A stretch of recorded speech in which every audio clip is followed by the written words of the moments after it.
Saya buat sidang media ni nak memaklumkan kepada media, saya telah menghantar soalan MQT, Minister Question Time esok, kepada Menteri Pendidikan untuk memohon penjelasan daripada Yang Berhormat Menteri tentang perkara yang menjadi persoalan netizen sejak seminggu ini mengenai panduan untuk mengadakan kempen Minggu Solidariti di sekolah. Yang menjadi persoalannya lah pada perkara nombor 6, iaitu supaya kempen itu seimbang, tidak hanya memaparkan hanya kepada satu pihak sahaja. Jadi sedangkan dalam Minggu Solidariti Palestin ini, pendirian kita jelas untuk mendukung dan menyokong perjuangan rakyat Palestin. Jadi kalau satu pihak yang lain ialah Israel, Palestin lawan Israel. Jadi kalau imej yang nak dipaparkan itu seimbang, adakah pihak sekolah ataupun pihak pelajar kena juga memaparkan imej Zionis Israel? Adakah begitu ini maksudkan? Dan saya fikir tujuan dibuat Minggu Solidariti Palestin itu adalah untuk menyokong Palestin, satu pihak saja, bukan untuk menyokong kedua-dua pihak. Kalau sokong kedua-dua pihak tidak ada makna dan tidak ada pendirian yang tegas daripada kita. Itu satu. Yang kedua, dan saya harap pihak Yang Berhormat Menteri akan memilih soalan saya untuk dijawab pada soalan MQT esokkan hari. Yang kedua berkaitan dengan perkara yang sama. Saya juga didapati ada dalam media sosial juga sedang viral persoalan yang dibangkitkan, didakwa oleh pemilik akaun nama Ahmad Haris. Dia mendakwa mendedahkan pihak sekolah mendapat arahan guru tidak dibenarkan bertakbir, membuat bacaan kunut nazilah dan tak dibenarkan memakai maflar dan bendera Palestin.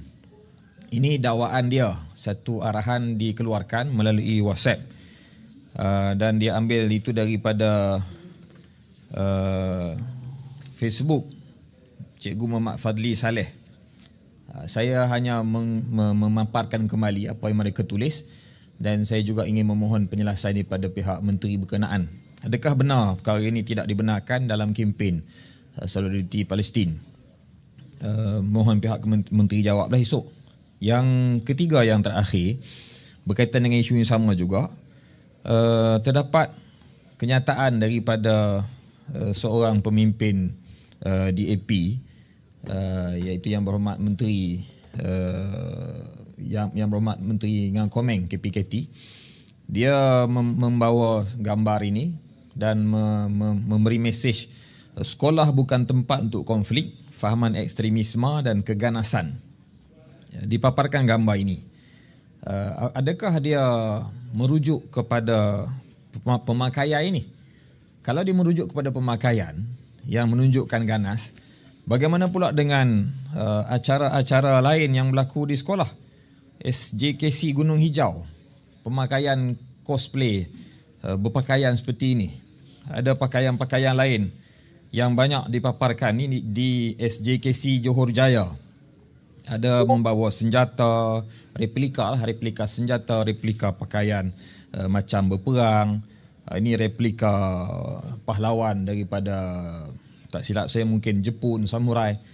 Kita tidak pernah persoalkan perkara ini dan tidak pernah merujuk perkara ini kepada perkara yang bersifat ganas. Tetapi apabila dia menimbulkan, bila kita berpakaian, pelajar kita berpakaian seperti pakaian pejuang Hamas, dia mengatakan perkara itu sebagai ganas. Apa yang dia nak sampaikan sebenarnya mesej itu? Adakah dia nak menyatakan bahawa pejuang Hamas ni ganas, pengganas? Dan dia bercanggah dengan apa yang disebut oleh Yang Berhormat Perdana Menteri dalam jawapan di Dewan Rakyat semalam. Kerajaan Malaysia bertegas menyatakan Hamas bukan pengganas. Jadi kenapa Perdana Menteri kata Hamas bukan pengganas, tetapi menteri di bawah Perdana Menteri dalam kabinet yang sama mengatakan berpakaian menyerupai Hamas ini adalah seorang pengganas? Kenapa ada dua kenyataan yang berbeza? Tak sepakat ke kerajaan dalam isu ini? Saya percaya guru-guru mendidik anak-anak murid mereka untuk memakai pakaian kostum ataupun cosplay seperti ini Termasuk juga ketika hari kemerdekaan, pakaian seperti tentera, pegang senjata mainan, bukan untuk menunjukkan keganasan, tapi untuk memupuk cintakan kepada negara, memupuk rasa kebersamaan dengan orang-orang di Palestin yang dizalimi. Kerana Palestin ini bukan isu agama, dia bukan isu semata-mata isu agama, dia isu manusiawi. Terdapat juga warga Kristian di Gaza yang turut membantah tindakan Israel. Mereka bukan Muslim. Jadi saya fikir kefahaman-kefahaman begini sepatutnya diperbetulkan. Sebagai seorang menteri yang duduk di peringkat kabinet, tidak boleh memberi kefahaman yang tak betul dan persepsi yang tak betul kepada rakyat. Dan apatah lagi pula fahaman itu bercanggah dengan pendirian kerajaan melalui kenyataan Yang Berhormat Perdana Menteri. Jadi saya nyatakan di sini, saya mohon semua ini dapat diperjelaskan dalam sesi sidang Dewan Rakyat esok ketika sesi MQT oleh Menteri Pendidikan. Itu pun kalau dia pilih soalan saya untuk jawab. Itulah tujuan saya buat kenyataan media ataupun sidang media pada tengah hari ini. Kalau ada soalan boleh tanya.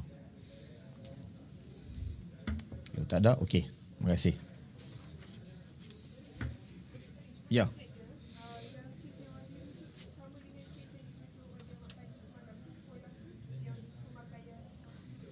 Saya tak pasti biar Mak Fadli rujuk sekolah mana. Saya tak pasti. Saya rujuk kepada gambar yang saya pegang tadi ni lah. Okey. Okey, terima kasih.